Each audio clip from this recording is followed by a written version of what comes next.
नमस्कार, बहुत स्वागत है आप सभी का जी राजस्थान में और मैं हूं आपके साथ कशिश ऋषभ आनंद। और देखिए, उदयपुर से इस वक्त एक बड़ी खबर सामने आ रही है। नेपाल में बिगड़े हालात से जुड़ा हुआ पूरा मामला और नेपाल भ्रमण पर गए उदयपुर के 31 पर्यटक वहां पर होटल में फंसे हुए हैं।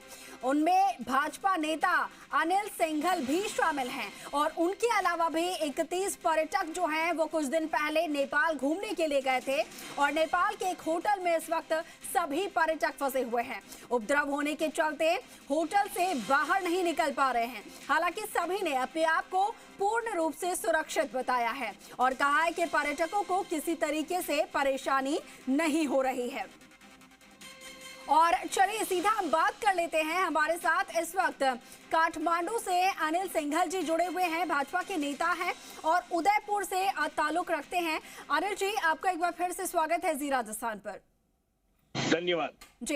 अनिल जी, आप वहां पर फंसे हुए हैं, नेपाल घूमने के लिए गए थे। कितने दिन पहले आप लोग गए थे और आप लोग के साथ साथ में कितने और पर्यटक वहां पर मौजूद हैं जो कि इस वक्त फंसे हुए हैं? कैसा महसूस हो रहा है, क्योंकि वहां पर जो स्थिति है वो बहुत ही चिंताजनक है इस वक्त। देखिए, मैं 5 तारीख को निकला था, 6 को काठमांडू पहुंचा था और 6 को काठमांडू पशुपतिनाथ की आरती के दर्शन किए और 7 को मैं पोखरा के लिए आ गया और पोखरा से यहाँ पर मुक्तिनाथ का एक स्थान है और गंडकी नदी जो बहुत ही फेमस नदी है, वहां जाकर मैं जब 8 को वापस आया तब तक हालात पोखरा के अंदर सामान्य थे, लेकिन 9 सुबह हालात बिगड़े और 9 शाम तक तो बिगड़ते बिगड़ते पराकाष्ठा पर पहुंच गए। और जहां तक सवाल है कि पोखरा के अंदर काफी पर्यटक भारत के हैं, हमारी होटल में ही बंगाल के हैं, बिहार के हैं, यूपी के हैं। जी बिल्कुल। तो बंगाल, बिहार, यूपी यानी कि अन्य राज्यों से भी वहां पर बड़ी संख्या में पर्यटक हैं और राजस्थान के 31 पर्यटक बताए जा रहे हैं। अनिल जी, आप लोग जहां पर इस वक्त मौजूद हैं, इस वक्त वहां पर आसपास कैसा माहौल है? क्या वहां पर भी हिंसा, आगजनी या फिर तोड़फोड़ की कोई घटना हुई है? जरा आपके साथ और जो पर्यटक है उनसे भी बात करवाइएगा। यहाँ आज कुछ भी घटना नहीं हुई है, कल हुई थी। जी लीजिए, आप बात करना चाहें इनसे करिए। जी जी जी। मैम, आप अपना परिचय दीजिएगा, कहाँ से आप ताल्लुक रखती हैं और कितने दिनों से वहां पर आप लोग हैं? मैं अनिल जी की पत्नी हूँ।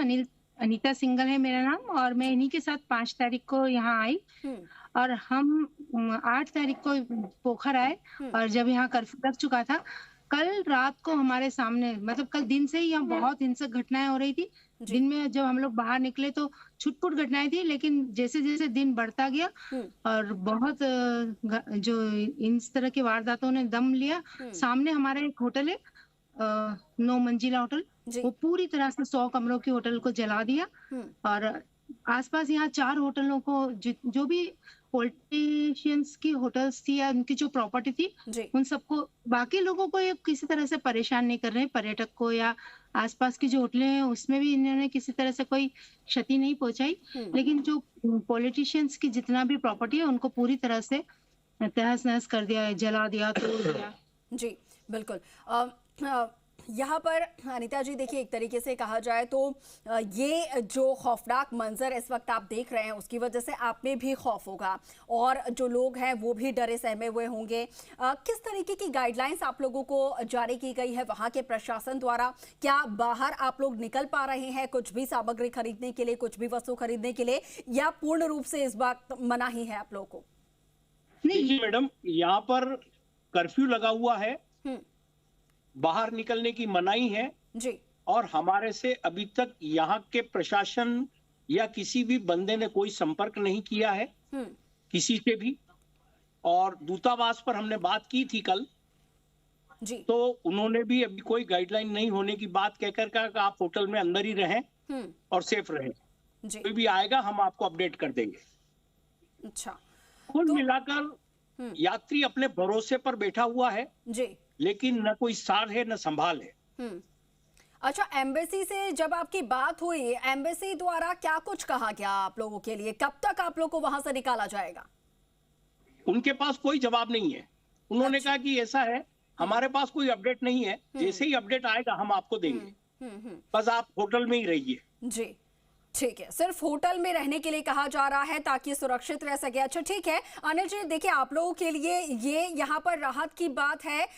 एक जानकारी आप लोग को दे दूंगी कि राजस्थान सरकार जो है, राजस्थान के मुख्यमंत्री जो है भजनलाल शर्मा, उन्होंने संज्ञान लिया है और बाकायदा राजस्थान पुलिस ने एक स्पेशल सेल का गठन भी कर लिया है, हेल्पलाइन नंबर भी जारी कर दिए हैं और वो हेल्पलाइन नंबर भी आप तक जो है पहुंचा दिए जाएंगे या संभवतः पहुंच गए होंगे। तो उन हेल्पलाइन नंबर्स पर आप कॉन्टेक्ट करके जरूर मदद मांग सकते हैं और आप लोगों को जल्द से जल्द वहां से सुरक्षित निकाल लिया जाएगा। ठीक है अनिल जी, उम्मीद है कि आप सभी वहां पर सुरक्षित रहें, सतर्क रहिएगा। कोई भी किसी तरीके की दिक्कत होती है तो आप हेल्पलाइन नंबर पर कांटेक्ट कर सकते हैं, बता सकते हैं क्या कुछ आप लोग की समस्याएं हैं और जल्द से जल्द आप लोग को निकाल लिया जाएगा। बहुत शुक्रिया आपका हमारे साथ जुड़ने के लिए। और